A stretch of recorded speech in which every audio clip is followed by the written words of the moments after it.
Friends, welcome back to basics first channel. So ಇಲ್ಲಿ ನಾನು ಈಗ ಏನು ಹೇಳ್ತಾ ಇದ್ದೀವಿ ಅಂದರೆ, ನಾವು ಹಿಂದಿನ ಸೆಷನ್ನಲ್ಲಿ ವರ್ಚುವಲೈಸೇಷನ್ ಬಗ್ಗೆ ತಿಳ್ಕೊಂಡಿದ್ದೀವಿ, ಲೈನೆಕ್ಸ್ ಬಗ್ಗೆ ತಿಳ್ಕೊಂಡಿದ್ದೀವಿ. ಆಮೇಲೆ ಹೇಗೆ ಒಂದು ವರ್ಚುವಲ್ ಮಿಷನ್ ಕ್ರಿಯೇಟ್ ಮಾಡೋದೆಲ್ಲ ತಿಳ್ಕೊಂಡಿದ್ದೀವಿ. ಸೊ ಇವಾಗ ಬೇಸಿಕ್ಸ್ ಆಫ್ ಲೈನೆಕ್ಸ್ ಕಮೆಂಟ್ಸ್, ಕೆಲವು ಲೈನೆಕ್ಸ್ ಕಮೆಂಟ್ಸ್ನ ಎಕ್ಸಿಕ್ಯೂಟ್ ಮಾಡೋಣ. ಸೊ ಫಸ್ಟ್ ಅದಕ್ಕೆ ಇದು ಸ್ಟಾರ್ಟ್ ಮೆನುಗೆ ಹೋಗ್ಬಿಟ್ಟು ಟರ್ಮಿನಲ್ ಅಂತ ಟೈಪ್ ಮಾಡಿ. ಸೊ ಆ್ಯಕ್ಚುಲಿ ಲೈನೆಕ್ಸಲ್ಲಿ most of the time application deploy ಮಾಡಬೇಕಾರಾಗಲಿ ಯಾವಾಗಲಾಗಲಿ ನಾವು ಆದಷ್ಟು CLI ಕಮೆಂಟ್ಸೇ ಯೂಸ್ ಮಾಡ್ತೀವಿ. ಅದಕ್ಕೆ ನಾನು ಟರ್ಮಿನಲ್ನ ಹೇಳ್ಕೊಡ್ತಾ ಇದ್ದೀನಿ. UI ಆಲ್ಮೋಸ್ಟ್ ಎಲ್ಲರಿಗೂ ಗೊತ್ತಿರುತ್ತೆ, ಆದರೆ ರಿಯಲ್ ಟೈಮಲ್ಲಿ UI ಯಾರು ಯೂಸ್ ಮಾಡಲ್ಲ, ಎಲ್ಲದಕ್ಕೂ ಬ್ಯಾಕ್ ಎಂಡ್ ಕೋಡ್ ಬರೆದಿರ್ತಾರೆ. ಹಾಗಾಗಿ ಆದಷ್ಟು ಕೋಡಿಂಗ್ ಕಲ್ತ್ಕೊಳ್ಬೇಕು. ಲೈನೆಕ್ಸ್ ಅಟ್ಲೀಸ್ಟ್ ಕೋಡಿಂಗ್ ಗೊತ್ತಿದ್ರೆ ಒಳ್ಳೆಯದು. ಸೊ ಈಗ ಫಸ್ಟ್ ಒಂದು ಟರ್ಮಿನಲ್ ಓಪನ್ ಮಾಡಿದ್ದೀನಿ. ಇವಾಗ ಈ ಟರ್ಮಿನಲ್ನಲ್ಲಿ ಏನೇನೆಲ್ಲ ನಾವು ಆ್ಯಕ್ಷನ್ಸ್ ಮಾಡ್ಬೋದು, ಅದಕ್ಕೆ ಕಮೆಂಟ್ಸ್ ಏನು ಎಲ್ಲ ನೋಡೋಣ. ಫಸ್ಟ್ ನಾವು ಕಾಲೇಜ್ಗಳಲ್ಲೆಲ್ಲ ಕಲ್ತಂಗೆ ಕಮೆಂಟ್ ಪ್ರಾಂಪ್ಟ್ ಅಂತ ಇರುತ್ತೆ ವಿಂಡೋಸಲ್ಲಿ. ಸೊ ಅಲ್ಲಿನೂ ನಾವು make directory, change directory, dir, ls ಅವೆಲ್ಲ ನೋಡಿದ್ದೀವಿ. ಅದೇ ಥರ ಯೂನಿಕ್ಸ್ಗೂ ಕೂಡ CLI ಕಮೆಂಟ್ಸ್ ಇದೆ. ಆ CLI ಕಮೆಂಟ್ಸ್ಲಿ ಏನೇನೆಲ್ಲ ಆ್ಯಕ್ಷನ್ ಮಾಡ್ಬೋದು ಅಂತ ನೋಡೋಣ. ಫಸ್ಟ್ಗೆ ಈಗ ನಾನು ಲಾಗಿನ್ ಆಗಿದ್ದೀನಿಲ್ಲ ಯೂಸರು. ಸೊ ಈಗ ನಮಗೆ ಸಮ್ ಟೈಮ್ ಇದು ಕಾಣೋದಿಲ್ಲ. ಸೊ ಈಗ ಫಸ್ಟ್ ಯಾವ ಯೂಸರ್ ಅಂತ ನೋಡೋಕ್ಕೆ ಹೂ ಆ್ಯಮ್ ಐ ಅಂತ ಟೈಪ್ ಮಾಡಿದ್ರೆ ಯೂಸರ್ ನೇಮ್ ಡಿಸ್ಪ್ಲೇ ಆಗುತ್ತೆ. ಸೊ ಇದು ಫಸ್ಟ್ ಕಮೆಂಟ್ ಅಂದ್ಕೊಳ್ಳಿ. ಸಿಂಪಲ್ಲಾಗಿ ಯಾವ ಯೂಸರಾಗಿ ನಾನು ವರ್ಕ್ ಮಾಡ್ತಾಯಿದ್ದೀನಿ ಅಂತ ಗೊತ್ತಾಗೋಕ್ಕೆ ಆ ಯೂಸರ್ ನೇಮ್ನ ಡಿಸ್ಪ್ಲೇ ಮಾಡುತ್ತೆ. ಆಮೇಲೆ ಹೋಸ್ಟ್ ನೇಮ್ ಅಂದರೆ ಈ ಸರ್ವರ್ ಹೆಸರು ಏನು. ಈ ಸರ್ವರ್ ಹೆಸರು ಬಂದು ಬೇಸಿಕ್ಸ್ ಫಸ್ಟ್ .virtualbox. ಇವೆಲ್ಲ ತುಂಬ ಬೇಸಿಕ್ಸ್ ಕಮೆಂಟ್ಸ್, ಅದು ಫ್ಯೂಚರಲ್ಲಿ ತುಂಬ ಯೂಸ್ ಆಗುತ್ತೆ ಸ್ಕ್ರಿಪ್ಟಿಂಗ್ ಮಾಡಬೇಕಾದ್ರೆ. ಸೊ ನೆಕ್ಸ್ಟು ಇವಾಗ ನಾನು ಯಾವ ಕರೆಂಟ್ ಡೈರೆಕ್ಟ್ರಿ ಎಲ್ಲಿದ್ದೀನಿ, present working directory PWD. So ಈಗ ನಾನು ಹೋಮ್ ಡೈರೆಕ್ಟ್ರಿಲಿ ಇದ್ದೀನಿ. ಸೊ ಏನಾಗುತ್ತೆ, ನಾನು ಆ್ಯಸ್ ಸೂನ್ ಆ್ಯಸ್ ಒಂದು ಯೂಸರ್ನ ಕ್ರಿಯೇಟ್ ಮಾಡಿದ ತಕ್ಷಣ ಅವ್ರಿಗೆ ಒಂದು ಈ ಥರ ಹೋಮ್ ಅನ್ನೋ ಒಂದು ಡೈರೆಕ್ಟ್ರಿನಲ್ಲಿ ಆ ಯೂಸರ್ಗೆ ಒಂದು ಡೈರೆಕ್ಟ್ರಿ ಕ್ರಿಯೇಟ್ ಆಗಿರುತ್ತೆ. ವಿಂಡೋಸಲ್ಲೂ ಯೂಸರ್ಸ್ ಅಂತ ಇದೆ, ಆ ಯೂಸರ್ಸಲ್ಲಿ ಒಂದು ಡೈರೆಕ್ಟ್ರಿ ಕ್ರಿಯೇಟ್ ಆಗಿರುತ್ತೆ ಆ ಯೂಸರ್ಸ್ಗೆ. ಅದೇ ಥರ ಲೈನೆಕ್ಸಲ್ಲೂ ವರ್ಕ್ ಆಗುತ್ತೆ. ಸೊ ಈಗ ಪ್ರೆಸೆಂಟ್ ಡೈರೆಕ್ಟ್ರಿ ಆಯ್ತಲ್ವ. ಈಗ ಇಲ್ಲಿ ನಾನು ಒಂದು ಡೈರೆಕ್ಟ್ರಿ ಕ್ರಿಯೇಟ್ ಮಾಡಬೇಕಂದ್ರೆ ಏನು ಮಾಡಬೇಕು, ಒಂದು ಮೇಕ್ ಡೈರೆಕ್ಟ್ರಿ ಕಮೆಂಟ್ ರನ್ ಮಾಡಬೇಕು. ಮೇಕ್ ಡೈರೆಕ್ಟ್ರಿ ಅಂದರೆ MKDIR basics first. So okay, ಈಗ ಇಲ್ಲಿ ನೋಡೋಣ. ಓಕೆ, ಫಸ್ಟ್ LS ಕಮೆಂಟ್ ನೋಡೋಣ. LS ಅಂದರೆ ಲಿಸ್ಟ್ ಮಾಡಿದ್ದೀನಿ. ಈಗ LS ಹೈಫನ್ ನನಗೆ ಈ ಲಿಸ್ಟ್ ಈ ಥರ ವ್ಯೂ ಬದಲು ಈ ಲಿಸ್ಟ್ ವ್ಯೂವಲ್ಲಿ ಕೊಡಿ ಅಂತ ನಾನು LS ಮತ್ತು ಹೈಫನ್ ಕೊಟ್ಟು ಕೊಟ್ಟರೆ ಇದು ಬಂದು ಇವೆಂಟ್. ಈ ಕಮೆಂಟ್ಗೆ ಇವೆಂಟ್ ಪಾಸ್ ಮಾಡಿದ್ರೆ ಆಟ್ರಿಬ್ಯೂಟ್ ಪಾಸ್ ಮಾಡಿದಾಗ ನನಗೆ ಈಗ ನೋಡಿ BF ಅಂತ ಇಲ್ಲಿ ಬಂದಿದೆ, ಬೇಸಿಕ್ ಫಸ್ಟ್ ಅಂತ ಕ್ರಿಯೇಟ್ ಆಗಿದೆ. ಸೊ ಆಯ್ತಲ್ಲ. ಈಗ ನಾನು ಆ ಡೈರೆಕ್ಟ್ರಿನ ರಿಮೂವ್ ಮಾಡಬೇಕಂದ್ರೆ RMBF ಆಗಲ್ಲ. ಯಾಕೆ ಅಂದರೆ ಅದು ಡೈರೆಕ್ಟ್ರಿ ಮಾಡಬೇಕಾದ್ರೆ ನಾವು ಇದಕ್ಕೆ ಒಂದು ಕಮೆಂಟ್ ಪಾಸ್ ಮಾಡಬೇಕು. -R ಅಂದರೆ ರಿಕರ್ಸಿವ್. ಡೈರೆಕ್ಟ್ರಿ ಯಾವುದೇ ಫೈಲ್ನ ಬೇಕಾದ್ರೆ ಈಸಿಯಾಗಿ ರಿಮೂವ್ ಮಾಡ್ಬೋದು, ಆದರೆ ಡೈರೆಕ್ಟ್ರಿ ರಿಮೂವ್ ಮಾಡಬೇಕಾದ್ರೆ ರಿಕರ್ಸಿವ್ ಕಮೆಂಟ್ ಯೂಸ್ ಮಾಡೋಕ್ಕಾಗುತ್ತೆ. ಓಕೆ, ಸೊ ಅದಕ್ಕೂ ಮುಂಚೆ ಈಗ ಫಸ್ಟು LS ಅಲ್ಲಿನ ಏನೇನು ಆಪ್ಷನ್ ಬರುತ್ತೆ, LS-L ಆಯ್ತಲ್ವಾ.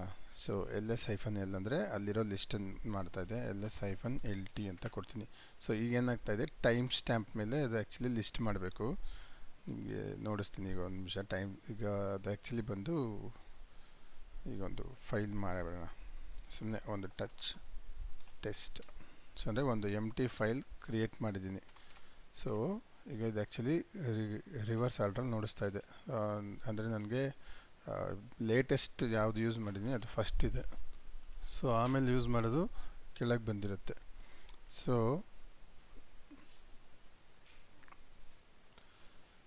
ಅದೇನೇ ನಾನು ರಿವರ್ಸ್ ಸಾರ್ಟ್ ಮಾಡಬೇಕಂದ್ರೆ -R LS-LTR.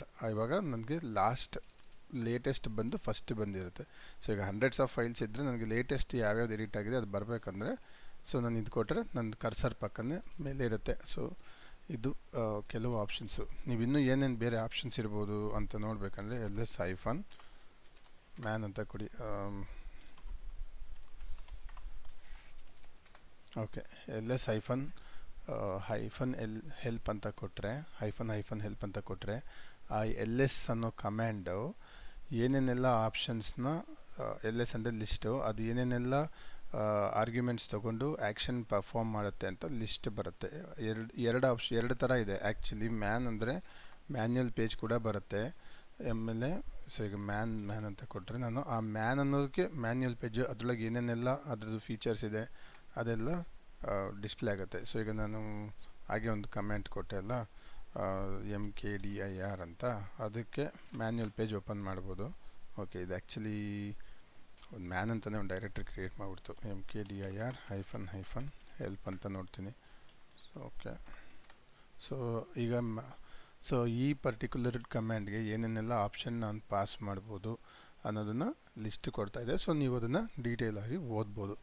ಸೊ ಈಗ ನಾನು ಫಸ್ಟು ಲಿಸ್ಟ್ ಮಾಡಿ ಆಮೇಲೆ ಈಗ ಇಷ್ಟೆಲ್ಲ ಟೈಪ್ ಮಾಡಿದ್ದೀನಿ ಗಜಬಿಜಿಯಾಗಿ. ನನಗಿದು ಸ್ಕ್ರೀನ್ ಕ್ಲಿಯರ್ ಮಾಡಬೇಕಂದ್ರೆ CLS clear screen. Okay, clear. Okay, CLEAR clear ಅಂತ ಮಾಡಿದ್ದೀನಿ. ಓಕೆ, ಸೊ ಇವಾಗ ಮತ್ತೆ ಸುಮ್ಮನೆ ಒಂದು ಲಿಸ್ಟ್ ಮಾಡ್ತೀನಿ. ಅಲ್ಲಿ ಟೆಸ್ಟ್ ಅನ್ನೋ ಒಂದು ಫೈಲ್ನ ಆಲ್ರೆಡಿ ಕ್ರಿಯೇಟ್ ಮಾಡಿದ್ದೀನಿ. ಇವಾಗ ನನಗೆ ಒಂದು ಡೈರೆಕ್ಟ್ರಿ ಕ್ರಿಯೇಟ್ ಮಾಡೋಣ. ಫಸ್ಟು KDIR ಬೇಸಿಕ್ಸ್ ಫಸ್ಟ್ ಅಂತ ಒಂದು ಡೈರೆಕ್ಟ್ರಿ ಕ್ರಿಯೇಟ್ ಮಾಡ್ತೀನಿ. So let me list. So ಇವಾಗ ಈ ಟೆಸ್ಟ್ ಅಂತ ಏನು ಫೈಲ್ ಕ್ರಿಯೇಟ್ ಮಾಡಿದ್ದೆ, ಈ ಫೈಲ್ನ ನಾನು ಬೇಸಿಕ್ಸ್ ಫಸ್ಟ್ ಅನ್ನೋ ಡೈರೆಕ್ಟ್ರಿ ಒಳಗೆ ಮೂವ್ ಮಾಡಬೇಕು. ಸೊ ಮೂವ್ ಮಾಡಬೇಕಂದ್ರೆ ಏನು option, MV move test basics first ಅಂತ ಟೈಪ್ ಮಾಡಿದ್ದೀನಿ. ಸೊ ಇವಾಗ ನಾನು ಇಲ್ಲಿ ಲಿಸ್ಟ್ ಮಾಡಿದ್ರೆ ಆ ಟೆಸ್ಟ್ ಅನ್ನೋ ಫೈಲು ಇಲ್ಲಿಲ್ಲ. ಏನಕ್ಕೆ ಅಂದರೆ ಅದು ಬೇಸಿಕ್ಸ್ ಫಸ್ಟ್ ಅನ್ನೋ ಡೈರೆಕ್ಟ್ರಿ ಒಳಗೆ ಮೂವ್ ಆಗೋಗಿರುತ್ತೆ.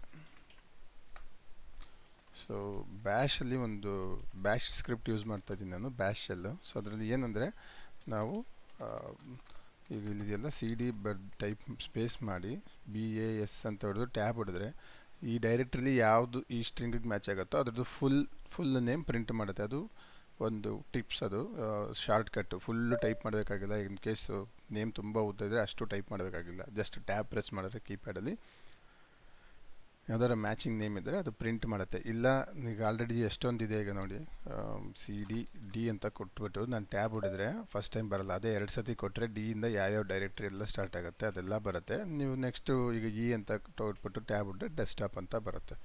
ಅದೇ ನಾನು ಅಂತ ಕೊಟ್ಬಿಟ್ಟು 2 ಟೈಮ್ಸ್ ಟ್ಯಾಬ್ ಮಾಡಿದ್ರೆ DO ಯಾವ್ಯಾವ ಡೈರೆಕ್ಟ್ರಿ ಮ್ಯಾಚ್ ಆಗ್ತಾಯಿದೆ ಆ ನೇಮ್ಸ್ ಎಲ್ಲ ಬರುತ್ತೆ. ಸೊ ನಿಮ್ಗೆ ಯಾವ್ದು ಬೇಕೋ ಅದು ಸೆಲೆಕ್ಟ್ ಮಾಡಿ ಟ್ಯಾಬ್ ಹೊಡಿದ್ರೆ ಫುಲ್ ನೇಮ್ ಬರುತ್ತೆ. ಸೊ ಇದೊಂದು ಚಿಕ್ಕ ಟಿಪ್ಪು, ನಿಮಗೆ ಟೈಮ್ ಸೇವ್ ಆಗುತ್ತೆ ಇನ್ ಕೇಸ್ ಡೈರೆಕ್ಟ್ರಿ ನೇಮ್ ತುಂಬ ಉದ್ದ ಇದ್ದರೆ. ಸೊ ಈಗ ಬೇಸಿಕ್ಸ್ ಫಸ್ಟಲ್ಲಿ ನಾನು ಒಂದು ಫೈಲ್ನ ಮೂವ್ ಮಾಡಿದ್ದೀನಿ. ಎಂಟಿ ಫೈಲ್, ಇದ್ರೊಳಗೆ ಏನೂ ಇಲ್ಲ, ಖಾಲಿ ಫೈಲು. ಓಕೆ, ಸೊ ಈಗ ನಾನು ಬೇಸಿಕ್ಸ್ ಫಸ್ಟ್ ಡೈರೆಕ್ಟ್ರಿ ಇದ್ದೀನಿ. ಇಲ್ಲಿಂದ ಹೊರಗಡೆ ಬ್ಯಾಕ್ ಸೈಡ್ ಮತ್ತು ಹಿಂದಿನ ಡೈರೆಕ್ಟ್ರಿಗೆ ಹೋಗ್ಬೇಕಂದ್ರೆ ಚೇಂಜ್ ಡೈರೆಕ್ಟ್ರಿ, ಕರೆಂಟ್ ಪಾತು, ಇನ್ನೊಂದು ದಾಟ್ಕೊಳ್ಳೋದ್ರೆ ಪ್ರೀವಿಯಸ್ ಪಾತು. ಸೊ ಪ್ರೀವಿಯಸ್ ಪಾತ್ಗೆ ಹೋಗಿದೆ. ಸೊ ಈಗ ಮತ್ತೆ ಇನ್ನೊಂದು ಫೈಲ್ ಮಾಡೋಣ. ಈ ಟಚ್ ಅನ್ನೋ ಒಂದು ಕೀವರ್ಡ್ ಏನಿದೆಯಲ್ಲ, ಇದು ಬಂದ್ಬಿಟ್ಟು ಈಗ ಟಚ್ ಮತ್ತು ಒಂದು test1 ಅಂತ ಕೊಡ್ತೀನಿ. ಇದೇನು ಮಾಡುತ್ತೆ, ಸುಮ್ಮನೆ ಆ ಡೈರೆಕ್ಟ್ರಿಲಿ ಏನೂ ಆ್ಯಕ್ಷನ್ ಮಾಡಲ್ಲ, ಬಟ್ ಆ ಡೈರೆಕ್ಟ್ರಿಲಿ ಟೈಮ್ ಸ್ಟ್ಯಾಂಪ್ ಅಪ್ಡೇಟ್ ಮಾಡುತ್ತೆ. ಇವಾಗ test1 ಅನ್ನೋ ಫೈಲ್ ಇರಲಿಲ್ಲ. ಸೊ ಹಾಗಾಗಿ ಏನಾಯಿತು, ಕ್ರಿಯೇಟ್ ಮಾಡಿರುತ್ತೆ. ಈಗ ನೋಡಿ, ಪ್ರೀವಿಯಸ್ ಟೈಮ್ ನಾನು ಮಾಡಿದಾಗ 9/21 May 11th ಅಂತ ನೋಡಿಸ್ತಾ ಇದೆ. ಅದೇ ನಾನು ಇನ್ನೊಂದು ಸತಿ test1 ಅಂತ ಮತ್ತೆ ಅದನ್ನೇ ಕೊಟ್ಟರೆ ಈ ಸತಿ ಏನಾಗುತ್ತೆ, ಅದರದ್ದು ಟೈಮ್ ಸ್ಟ್ಯಾಂಪ್ ಅಪ್ಡೇಟ್ ಆಗಿರುತ್ತೆ. ಆ್ಯಕ್ಚುಲಿ ಇನ್ನೂ ಮಿಲಿ ಸೆಕೆಂಡ್ಸ್ ಆಗಿರೋದ್ರಿಂದ ಇಲ್ಲಿ ಡಿಫ್ರೆನ್ಸ್ ಬರ್ತಾ ಇಲ್ಲ. ಸೊ ನಾನು ಬೇಸಿಕ್ಸ್ ಫಸ್ಟಿಗೆ ಟ್ರೈ ಮಾಡ್ತೀನಿ. ಡೈರೆಕ್ಟ್ರಿಗೆ ಟಚ್ ಮಾಡೋಣ ಏನಾಗುತ್ತೆ. ಸೊ ಈಗ ನೋಡಿ, ಟೈಮ್ ಸ್ಟ್ಯಾಂಪ್ ಅಪ್ಡೇಟ್ ಆಯಿತು. ಸೊ ಪ್ರೀವಿಯಸ್ಲಿ ಈ ಡೈರೆಕ್ಟ್ರಿ ಲಾಸ್ಟ್ ಅಪ್ಡೇಟೆಡ್ 1919 ಅಂತ ಇದೆ. ಸೊ ಅದೇ ಇವಾಗ ಕರೆಂಟಾಗಿ 7/19ಗೆ ನಾನು ಅಪ್ಡೇಟ್ ಮಾಡಿದ್ದೆ. ಇವಾಗ ಅದು 7/21ಗೆ ಮತ್ತೆ ನಾನು ಟಚ್ ಅಂದರೆ ಜಸ್ಟ್ ಟೈಮ್ ಸ್ಟ್ಯಾಂಪ್ ಅಪ್ಡೇಟ್ ಆಗಿರುತ್ತೆ, ಬೇರೆ ಏನೂ ಆ್ಯಕ್ಷನ್ ಆಗಿರೋದಿಲ್ಲ. ಸೊ ಈಗ ಪ್ರೀವಿಯಸ್ಲಿ ನಾವೇನು ಮಾಡಿದ್ವಿ, ಟೆಸ್ಟ್ ಅನ್ನೋ ಒಂದು ಫೈಲ್ ಕ್ರಿಯೇಟ್ ಮಾಡ್ಕೊಂಡಿದ್ವಿ. ಆ ಫೈಲ್ನ ಬೇಸಿಕ್ಸ್ ಫಸ್ಟ್ ಅನ್ನೋ ಫೈಲ್ ಒಳಗೆ ಮೂವ್ ಮಾಡಿದ್ವಿ. ಆದರೆ ನನಗೆ ಮೂವ್ ಮಾಡೋದು ಬೇಡ. ಅದು ಮೂವ್ ಮಾಡಿದ್ರೆ ಏನಾಗುತ್ತೆ, ಇಲ್ಲಿರೋ ಪ್ರೆಸೆಂಟ್ ಡೈರೆಕ್ಟ್ರಿಯಿಂದನೂ ಅದು ಕಂಪ್ಲೀಟಾಗಿ ಕಟ್ ಪೇಸ್ಟ್ ಆಗಿಬಿಡುತ್ತೆ. ಅದೇ ನನಗೆ ಬರೀ ಕಾಪಿ ಪೇಸ್ಟ್ ಬೇಕು ಅಂದರೆ CP test1 ಬೇಸಿಕ್ಸ್ ಫಸ್ಟ್ ಅನ್ನೋ ಡೈರೆಕ್ಟ್ರಿ ಒಳಗೆ ಕಾಪಿ ಪೇಸ್ಟ್ ಮಾಡಿ ಅಂತ ಹೇಳ್ತಾ ಇದ್ದೀನಿ. ಸೊ ಈಗ ಮತ್ತೆ ಲಿಸ್ಟ್ ಮಾಡೋಣ. ಲಿಸ್ಟ್ ಮಾಡಿದ್ರೆ test1 ಅನ್ನೋದು ಅಲ್ಲೇ ಇದೆ. ಸೊ ಆಮೇಲೆ ಬೇಸಿಕ್ಸ್ ಫಸ್ಟ್ ಅನ್ನೋದು ಓಪನ್ ಮಾಡೋಣ. ಆ ಡೈರೆಕ್ಟ್ರಿ ಒಳಗಡೆ ಚೇಂಜ್ ಡೈರೆಕ್ಟ್ರಿ ಮಾಡಿ ಈಗ ಇಲ್ಲಿ ಲಿಸ್ಟ್ ಮಾಡೋಣ. ಸೊ ಇಲ್ಲೂ ಕೂಡ ಆ ಫೈಲ್ ಬಂದಿದೆ, ಇಲ್ಲೂ ಕೂಡ ಎರಡು ಕಡೆಗೂ ಇದು ಕಾಪಿ ಪೇಸ್ಟ್. CP ಅಂದರೆ ಕಾಪಿ ಪೇಸ್ಟು, MV ಅಂದರೆ ಕಟ್ ಪೇಸ್ಟ್. ಸೊ ಇದು ಹಿಂಗೆ ವರ್ಕ್ ಆಗುತ್ತೆ.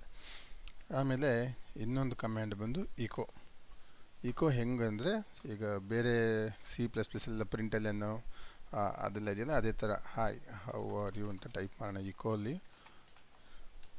ಟೈಪ್ ಮಾಡಿದ್ರೆ ನಾನು ಇಲ್ಲಿ ಏನು ಕೊಟ್ಟಿರ್ತೀನಿ ಸ್ಟ್ರಿಂಗು ಅದನ್ನು ಆ್ಯಸ್ ಇಟ್ ಈಸ್ ಪ್ರಿಂಟ್ ಮಾಡುತ್ತೆ. ಸಿ ಎಲ್ ಐಲಿ ಇದ್ದದ್ದೇನಪ್ಪ ಯೂಸು ಅಂತೀರಾ, ಏನು ಯೂಸ್ ಇದೆ ಅಂದರೆ ಈಗ ನಮಗೆ ಜಾವಾ ಹೋಮ್ ಅಥವಾ ಕೆಲವು ಎನ್ವಿರಾನ್ಮೆಂಟ್ ವೇರಿಯೇಬಲ್ಸ್ ವ್ಯಾಲ್ಯೂ ಸೆಟ್ ಮಾಡಿರ್ತೀವಿ, ಆದರೆ ವ್ಯಾಲ್ಯೂ ಏನಂತ ಗೊತ್ತಿರಲ್ಲ, ಬಟ್ ವೇರಿಯೇಬಲ್ ನೇಮ್ ಗೊತ್ತಿರುತ್ತೆ. ಸೊ ಇಲ್ಲಿ ಜಾವಾ ಇನ್ಸ್ಟಾಲ್ ಆಗಿದೆಯೋ ನಂಗೆ ಗೊತ್ತಿಲ್ಲ, ಆಗಿಲ್ಲ.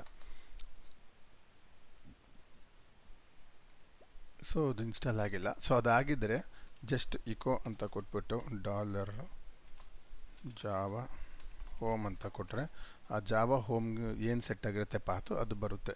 ಇಲ್ಲ ನಾವು ಫ್ಯೂಚರ್ ಸೆಷನ್ಸಲ್ಲಿ ಶೆಲ್ ಸ್ಕ್ರಿಪ್ಟಿಂಗ್ ಹೋದಾಗ ನಾವು ತುಂಬಾ ಕಮೆಂಟ್ಸ್ ಎಲ್ಲ ಎಕ್ಸಿಕ್ಯೂಟ್ ಮಾಡಬೇಕಾದ್ರೆ ಆಟೋಮೆಟಿಕ್ಕಾಗಿ ನಮ್ಗೆ ಏನೇನಾರು ಲಾಗ್ಸ್ ಬರಬೇಕು, ವ್ಯಾಲ್ಯೂಸ್ ಎದುರ್ದಾರ ಪ್ರಿಂಟ್ ಮಾಡಬೇಕು ಅಂದಾಗ ಇಕೋ ಯೂಸ್ ಮಾಡ್ಬೋದು.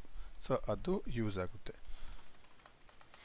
ಸೊ ಇವಾಗ ಇಲ್ಲಿ ನೋಡಿದ್ರಲ್ಲ ಬೇಸಿಕ್ಸ್ ಫಸ್ಟ್ ಅಂತ ಒಂದು ಯೂಸರ್ ನೇಮು, ಇದು ಅದರದ್ದು ಗ್ರೂಪ್ಸ್. ಸೊ ಈಗ ಹೆಂಗಾಗುತ್ತೆ ಅಂದರೆ ಅದನ್ನು ಹೇಳ್ತೀನಿ. ಗ್ರೂಪ್ಸ್ ಅಂದ್ರೇನು, ಯೂಸರ್ ಅಂದ್ರೇನು, ಆಮೇಲೆ ಇದೇನು ಆರ್ ಡಬ್ಲ್ಯೂ ಆರ್ ಹೈಫನ್ ಅಂದರೆ ಎಲ್ಲ ಏನು ಅಂತಲೂ ಹೇಳ್ತೀನಿ.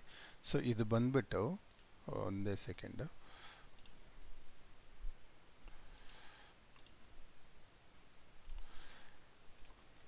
ಸೊ ಲೈನೆಕ್ಸ್ ಅಲ್ಲಿ ಫೈಲ್ ಪರ್ಮಿಷನ್ಸ್ ಅಂತ ಅಂತಾರೆ. ಫೈಲ್ಸ್ ಪರ್ಮಿಷನ್ ಹೆಂಗಾಗುತ್ತೆ ಅಂದರೆ ಒಂದು ಫೈಲ್ ಅಥವಾ ಡೈರೆಕ್ಟ್ರಿ ಕ್ರಿಯೇಟ್ ಮಾಡಿದ್ರೆ ಅದಕ್ಕೆ 3 ಲೆವೆಲ್ ಆಫ್ ಆ್ಯಕ್ಸೆಸ್ ಕೊಡ್ಬೋದು, 3 ಲೆವೆಲಲ್ಲಿ ಆ್ಯಕ್ಸೆಸ್ ಕೊಡ್ಬೋದು. ಒಂದು ಯೂಸರ್ ಲೆವೆಲು, ಇನ್ನೊಂದು ಗ್ರೂಪ್ ಲೆವೆಲು, ಇನ್ನೊಂದು ಎಲ್ಲರಿಗೂ ಆಲ್. ಸೊ ಇನ್ಕ್ಲೂಡಿಂಗ್ ಈಗ ಏನಾಗುತ್ತೆ ಅಂದರೆ ಒಂದು ಕಂಪ್ನಿಲಿ 10 ಜನ ಇರ್ತಾರೆ ಅಂದ್ಕೊಳ್ಳಿ, ಆ 10 ಜನದಲ್ಲಿ 5 ಜನ ಡೆವಲಪರ್ಸು, 5 ಜನ ಕ್ಯೂ ಎ ಟೀಮಲ್ಲಿ ಇರ್ತಾರೆ. ಸೊ ಫಸ್ಟು ಒಂದು ಗ್ರೂಪ್ ಕ್ರಿಯೇಟ್ ಮಾಡ್ಕೋತೀವಿ, ಕ್ಯೂ ಎ ಮತ್ತು ಡೆವಲಪರ್ ಅಂತ. ಆ ಗ್ರೂಪ್ಗೆ 5 ಜನನ ಅಸೈನ್ ಮಾಡಿರ್ತೀವಿ. ಓಕೆ, ಸೊ ಅವರಿಬ್ಬರನ್ನ ಅಸೈನ್ ಮಾಡಿರ್ತೀವಿ. ಡೆವಲಪರ್ಗೆ 5 ಜನ, ಕ್ಯೂ ಎಗೆ 5 ಜನ, ಇದೆರಡಕ್ಕೂ ಒಂದು ಗ್ರೂಪ್ ಕ್ರಿಯೇಟ್ ಮಾಡಿರ್ತೀವಿ. ಆಮೇಲೆ ಅಲ್ಲಿ ಒಂದು ಡೈರೆಕ್ಟ್ರಿ ಕ್ರಿಯೇಟ್ ಮಾಡಿರ್ತೀವಿ. ಆ ಡೈರೆಕ್ಟ್ರಿ ಕ್ರಿಯೇಟ್ ಮಾಡಿದಾಗ ಏನಾಗುತ್ತೆ, ನಾನು ಗ್ರೂಪ್ ಲೆವೆಲಲ್ಲಿ ಕೂಡ ಆ್ಯಕ್ಸೆಸ್ ಕೊಡ್ಬೋದು. ಓಕೆ, ಈ ಗ್ರೂಪಲ್ಲಿ ಇದ್ದರೆ ಆ ಯೂಸರು ಇವನಿಗೆ ರೀಡ್ ಆ್ಯಕ್ಸೆಸ್ಸು ಕೊಡು, ಆ ಡೈರೆಕ್ಟ್ರಿಗೆ ರೈಟ್ ಆ್ಯಕ್ಸೆಸ್ಸು ಕೊಡು, ಎಕ್ಸಿಕ್ಯೂಟಿವ್ ಕೊಡು ಅಂತ.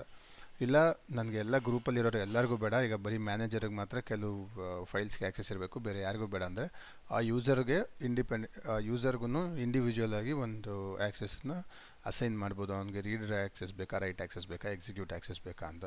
ಇನ್ ಕೇಸ್ ಯಾವುದೋ ಒಂದು ಜನರಲ್ ಫೈಲ್ ಇರುತ್ತೆ, ಎಲ್ಲರಿಗೂ ಆ್ಯಕ್ಸೆಸ್ ಆಗಬೇಕು ಅಂದರೆ ಆಲ್ ಅಂತ ಇರುತ್ತೆ. ಅಲ್ಲಿ ಆವಾಗ ರೀಡ್, ರೈಟ್, ಎಕ್ಸಿಕ್ಯೂಟ್ 3 ಲೆವೆಲಲ್ಲಿ ಆ್ಯಕ್ಸೆಸ್ ಕೊಟ್ಟರೆ ಯಾವುದೇ ಯೂಸರ್ ಆಗಿರಲಿ, ಅವ್ನು ಯಾವುದೇ ಗ್ರೂಪಲ್ಲಿರಲಿ, ಅವನಿಗೆ ಆ ಡೈರೆಕ್ಟ್ರಿಗೆ ಆ್ಯಕ್ಸೆಸ್ ಸಿಗುತ್ತೆ.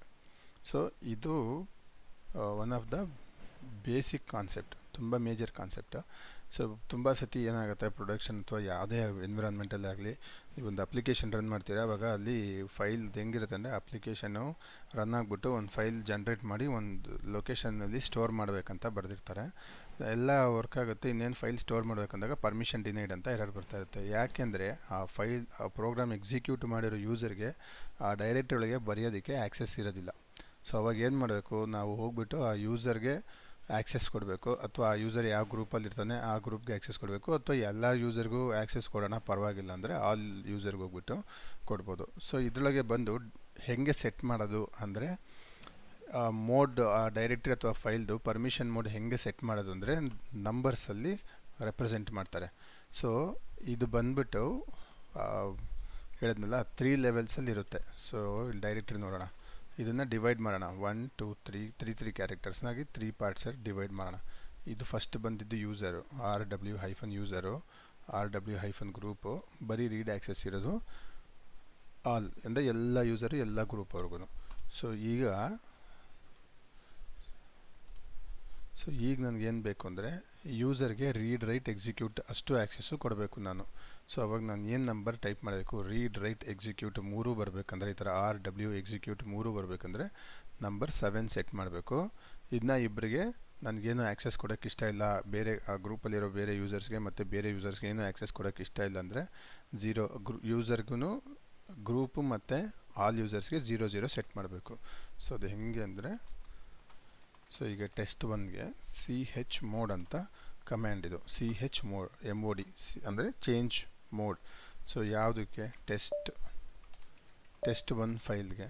ಸೊ ಇದು ಫೈಲು, ಆದರೆ ಏನು ಆ್ಯಕ್ಸೆಸ್ ಕೊಡ್ತಾ ಇದ್ದೀವಿ, 700. ಇವಾಗ ನಾನು 700 ಕೊಟ್ಟಾಗ ಏನಾಗುತ್ತೆ, ಇಲ್ಲಿ ಏನಿದೆ 3 ಕ್ಯಾರೆಕ್ಟರ್ಸು, ಇದಕ್ಕೆ ಬಂದು reed right execute full access ಕೊಡ್ತಾ ಇದ್ದೀನಿ. ಇವರಿಬ್ಬರಿಗೆ ಏನೂ ಆ್ಯಕ್ಸೆಸ್ ಕೊಡ್ತಾಯಿಲ್ಲ. ಅಂದರೆ ಅವರು ಆ ಫೈಲ್ನ ರೀಡು ಮಾಡೋಕ್ಕೆ ಆ್ಯಕ್ಸೆಸ್ ಇಲ್ಲ, ರೈಟ್ ಮಾಡೋಕ್ಕೂ ಆ್ಯಕ್ಸೆಸ್ ಇಲ್ಲ, ಎಕ್ಸಿಕ್ಯೂಟ್ ಮಾಡೋಕ್ಕೂ ಆ್ಯಕ್ಸೆಸ್ ಕೊಡಬಾರ್ದು ಅಂತ ಇವಾಗ ಹಂಗೆ ಮಾಡಿದ್ದೀನಿ. ಅವಾಗ ಏನಾಗುತ್ತೆ, ಈ ಯೂಸರ್ಗೆ ಮಾತ್ರ ಫುಲ್ ಆ್ಯಕ್ಸೆಸ್ ಇರುತ್ತೆ ಎಕ್ಸಿಕ್ಯೂಟ್ ಮಾಡೋಕ್ಕೂ. ಬೇರೆ ಯೂಸರಾಗಿ ಲಾಗಿನ್ ಮಾಡಿದ್ರೆ ಅವ್ರಿಗೆ ಯಾವುದೇ ಥರ ಆ ಫೈಲ್ ಓಪನ್ ಮಾಡೋಕ್ಕೂ ಪರ್ಮಿಷನ್ ಡಿನೈಡ್ ಅಂತ ಬರ್ತಾ ಇರುತ್ತೆ. ಮೇ ಬಿ ಇದು ತುಂಬ ಕಾನ್ಫಿಡೆನ್ಷಿಯಲ್ ಡೇಟಾ ಇರುತ್ತೆ, ಇಲ್ಲ ಪಾಸ್ವರ್ಡ್ ಇರುತ್ತೆ, ಆ ಥರ. ಸೊ ಅದೇ ಈಗ ನಾವು ಹೇಳ್ತಾರೆ, ಇಲ್ಲ ಆ ಗ್ರೂಪು ಮತ್ತು ಆ ಯೂಸರು ಎಲ್ಲರಿಗೂ ಫುಲ್ ಆ್ಯಕ್ಸೆಸ್ ಕೊಟ್ಬಿಡಿ, ಬೇರೆ ಯೂಸರ್ಸ್ಗೆಲ್ಲ ಬೇಡ ಅಂತ. ಸೊ ಈಗ ಆವಾಗ ಏನು ಮಾಡ್ತೀವಿ, ಈ ಥರ ಕೊಡ್ತೀವಿ 770. ಸೊ ಅವಾಗ ನೋಡಿ, ಆ ಯೂಸರ್ಗೂ ರೀಡ್ ರೈಟ್ ಎಕ್ಸಿಕ್ಯೂಟ್ ಆ್ಯಕ್ಸೆಸ್ ಬಂತು, ಗ್ರೂಪ್ಗೂ ರೀಡ್ ರೈಟ್ ಎಕ್ಸಿಕ್ಯೂಟ್ ಆ್ಯಕ್ಸೆಸ್ ಬಂತು, ಆಮೇಲೆ ಬೇರೆ ಯೂಸರ್ಸ್ಗೆ ಆ್ಯಕ್ಸೆಸ್ ಇಲ್ಲ. ಓಕೆ, ಇಲ್ಲ ಬೇರೆ ಯೂಸರ್ಸ್ಗೆ ಬರೀ ರೀಡ್ ಆ್ಯಕ್ಸೆಸ್ ಕೊಡಿ, ರೈಟ್ ಆ್ಯಕ್ಸೆಸ್ ಬೇಡ, ಎಕ್ಸಿಕ್ಯೂಟ್ ಆ್ಯಕ್ಸೆಸ್ ಬೇಡ ಅಂದಾಗ ಏನು ನಂಬರ್ ಕೊಡಬೇಕು ನಾವು? ಬರೀ ರೀಡ್ ಅಂದರೆ 4, 774. ಸೊ ಈಗ ನೋಡಿದ್ರೆ ನೋಡಿ, ಇಲ್ಲಿ ರೀಡ್ ರೈಟ್ ಎಕ್ಸಿಕ್ಯೂಟ್ ಇದೆ ಯೂಸರ್ಗೆ, ಗ್ರೂಪ್ಗೆ ರೀಡ್ ರೈಟ್ ಎಕ್ಸಿಕ್ಯೂಟ್ ಇದೆ. ಬೇರೆ ಎಲ್ಲ ಯೂಸರ್ಸ್ಗೆ ಬರೀ ರೀಡ್ ಆ್ಯಕ್ಸೆಸ್ ಮಾತ್ರ ಇರುತ್ತೆ ಈ ಫೈಲ್ಗೆ. ಅವನದ್ರೊಳಗೆ ಏನೂ ಎಡಿಟ್ ಮಾಡಿ ಸೇವ್ ಮಾಡೋಕ್ಕಾಗಲ್ಲ, ಅಥವಾ ಅದನ್ನ ಡಿಲೀಟ್ ಮಾಡೋಕ್ಕಾಗಲ್ಲ. ಆಮೇಲೆ ಎಕ್ಸಿಕ್ಯೂಟ್ ಇನ್ ಕೇಸ್ ಯಾವುದಾದ್ರೂ ಶೆಲ್ ಸ್ಕ್ರಿಪ್ಟ್ ಇದ್ದರೆ ಎಕ್ಸಿಕ್ಯೂಟ್ ಮಾಡೋಕ್ಕೂ ಆಗಲ್ಲ. ಸೊ ಇದಾಯ್ತಲ್ವಾ. ನೆಕ್ಸ್ಟು ಇದೇ ಥರ ನಂಬರ್ಸ್ ನೀವು ನೋಡ್ಕೊಳ್ಳಿ, ಸಿಂಬಲ್ಸ್ ಇದೆ, ಇದ್ರದ್ದು ಸ್ಕ್ರೀನ್ಶಾಟ್ ತೆಕ್ಕೊಳ್ಳಿ, ಪ್ರಾಕ್ಟೀಸ್ ಮಾಡಿ. ಪ್ರತಿ ಒಂದು ನಂಬರು 3 ಕ್ಯಾರೆಕ್ಟರ್ಸ್ನ ಸಿಂಬಲ್ಗೆ ಒಂದೊಂದು ನಂಬರ್ ಕೊಡ್ತೀವಿ. ನಾನು 000 ಅಂತ ಕೊಟ್ಬಿಟ್ರೆ ಯಾವ ಯೂಸರ್ಗೂ ರೀಡ್ ಆ್ಯಕ್ಸೆಸ್ ಇರೋಲ್ಲ, ರೈಟ್ ಆ್ಯಕ್ಸೆಸ್ ಇರೋದಿಲ್ಲ, ಆಮೇಲೆ ಎಕ್ಸಿಕ್ಯೂಟ್ ಆ್ಯಕ್ಸೆಸ್ ಇರೋದಿಲ್ಲ. ಅದೇ ಈಗ ನಾನು ಎಲ್ಲ ಯೂಸರ್ಗೂ ಎಲ್ಲ ಆ್ಯಕ್ಸೆಸ್ಸು ಕೊಟ್ಬಿಡಿ ಅಂದರೆ 777 ಅಂತ ಕೊಡ್ತೀನಿ. ಎಲ್ಲರಿಗೂ ಬರೀ ರೀಡ್ ರೈಟಿಗೆ ಮಾತ್ರ ಆ್ಯಕ್ಸೆಸ್ ಕೊಡಿ, ಎಕ್ಸಿಕ್ಯೂಟಿವ್ ಬೇಡ ಅಂದರೆ 666 ಕೊಡ್ತೀನಿ. ಆಮೇಲೆ ಬರೀ ಯೂಸರ್ಗೆ ಮಾತ್ರ ರೀಡ್ ರೈಟ್ ಎಕ್ಸಿಕ್ಯೂಟ್ ಕೊಟ್ಟು ಬೇರೆ ಯೂಸರ್ ಆ ಗ್ರೂಪಲ್ಲಿರೋ ಎಲ್ಲ ಯೂಸರ್ಸ್ಗೆ, ಆಮೇಲೆ ಓವರಾಲ್ ಎಲ್ಲ ಯೂಸರ್ಸ್ಗೆ ಬರೀ ರೀಡು ಮತ್ತು ರೈಟ್ ಮಾತ್ರ ಆ್ಯಕ್ಸೆಸ್ ಕೊಡಿ ಅಂದರೆ 766 ಅಂತ ಕೊಡ್ತೀವಿ. ಸೊ ಅದನ್ನು ಟೆಸ್ಟ್ ಮಾಡೇ ಬಿಡೋಣ. chmod 766. ಸೊ ಈಗೇನಾಗುತ್ತೆ, ಆ ಫೈಲು ರೀಡ್ ರೈಟ್ ಆ ಯೂಸರ್ಗೆ ಮಾತ್ರ ಫುಲ್ ಆ್ಯಕ್ಸೆಸ್ ಇರುತ್ತೆ, ಬರೆಯೋದಕ್ಕೆ, ಎಡಿಟ್ ಮಾಡೋದಕ್ಕೆ, ಆಮೇಲೆ ಅದನ್ನ ಎಕ್ಸಿಕ್ಯೂಟ್ ಮಾಡೋದಕ್ಕೆ. ಮಿಕ್ದವ್ರಿಗೆಲ್ಲ ಬರೀಬೋದು, ರೀಡ್ ಮಾಡ್ಬೋದು, ಆದರೆ ಎಕ್ಸಿಕ್ಯೂಟ್ ಮಾಡೋ ಆಪ್ಷನ್ ಇರಲ್ಲ. ಎಕ್ಸಿಕ್ಯೂಟ್ ಅಂದರೆ ಸಮ್ಟೈಮ್ಸ್ ಅದೇನಾದ್ರು ಶೆಲ್ ಸ್ಕ್ರಿಪ್ಟ್ ಆದರೆ ಎಕ್ಸಿಕ್ಯೂಟ್ ಆಗುತ್ತೆ. ಸೊ ಶೆಲ್ ಸ್ಕ್ರಿಪ್ಟ್ ಅಂದರೆ ಅದನ್ನು, ಅಥವಾ ಬೇರೆ ಯಾವುದೇ ಪ್ರೋಗ್ರಾಮ್ ಫೈಲ್ಸ್ ಇದ್ರೂ ಎಕ್ಸಿಕ್ಯೂಟ್ ಮಾಡ್ಬೋದು. ಸೊ ಇದು ಬಂದು ಸೊ ಇವಾಗ ಇದು ಬಂದುಬಿಟ್ಟು ನಾನು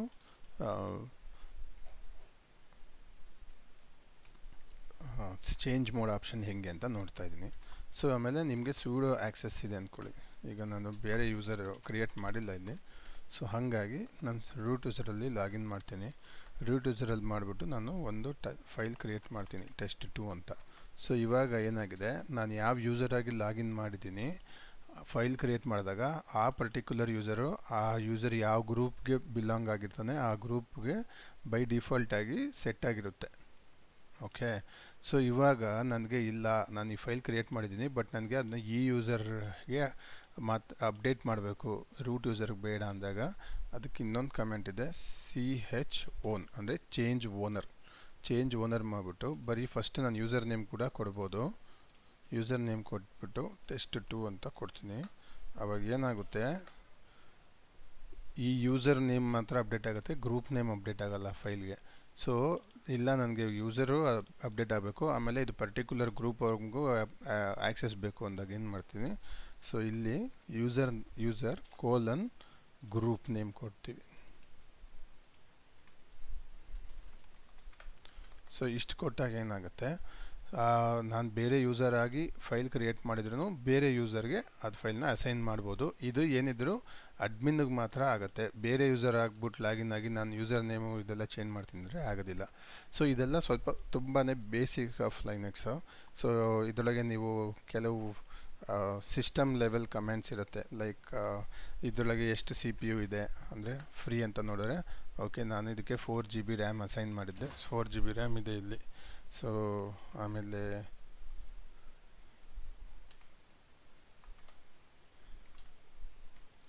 ಸೊ CPUಗೆ ಬೇರೆ ಕಮ್ಯಾಂಡ್ ಇದೆ.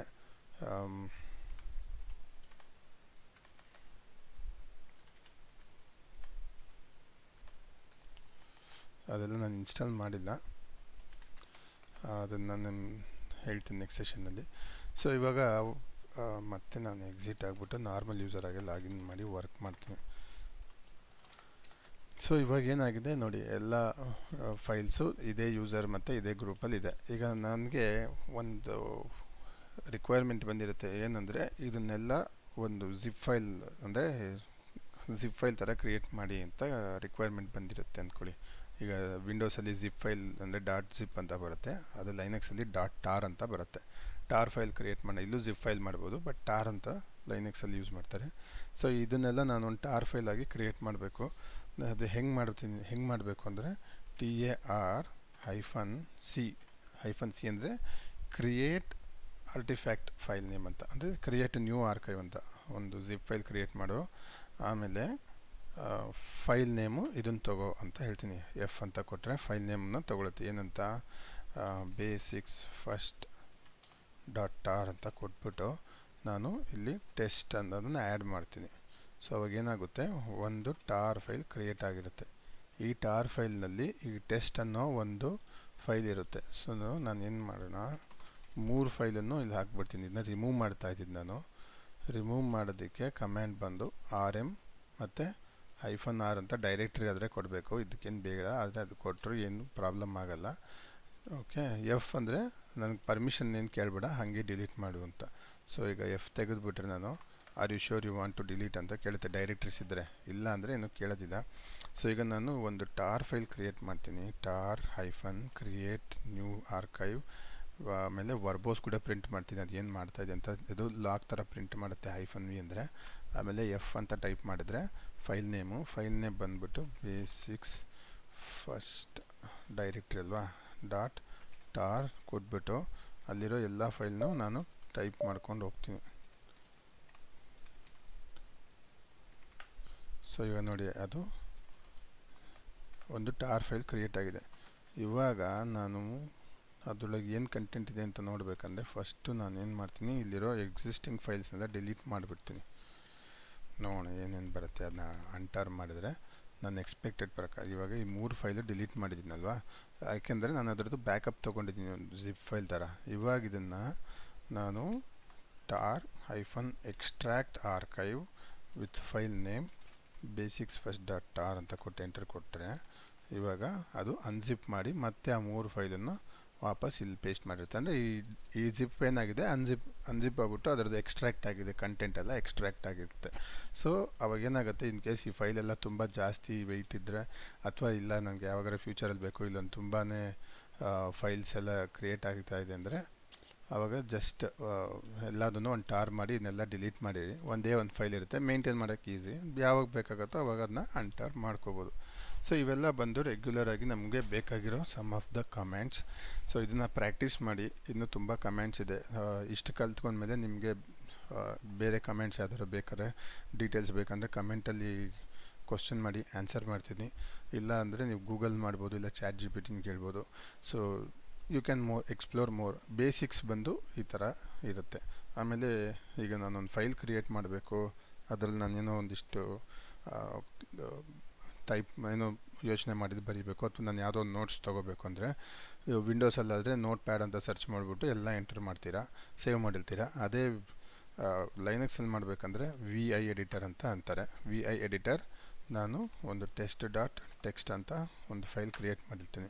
ಸೊ ಇವಾಗ ಇದು ಬಂದಿರುತ್ತಲ್ಲ, ನಾನು ಸುಮ್ಮನೆ ಹೀಗೆ ಟೈಪ್ ಮಾಡೋಕ್ಕಾಗೋದಿಲ್ಲ, ಅದಕ್ಕೆ ಫಸ್ಟ್ ಒಂದು ಕಮೆಂಟ್ ಪಾಸ್ ಮಾಡಬೇಕು. ಈಗ ಫೈಲ್ ಓಪನ್ ಆಗಿದೆ ನೋಟ್ ಪ್ಯಾಡು, ಡೈರೆಕ್ಟಾಗಿ ಟೈಪ್ ಮಾಡೋದಕ್ಕೆ ವಿಂಡೋಸ್ ಅಲ್ಲ, ಇದು ಲೈನೆಕ್ಸು. ಅದಕ್ಕೆ ಫಸ್ಟು ಐ ಅಂತ ಕಮೆಂಟ್ ಪಾಸ್ ಮಾಡಿದಾಗ ಅದು ಇನ್ಸರ್ಟ್ ಮೋಡ್ಗೆ ಹೋಗಬೇಕು.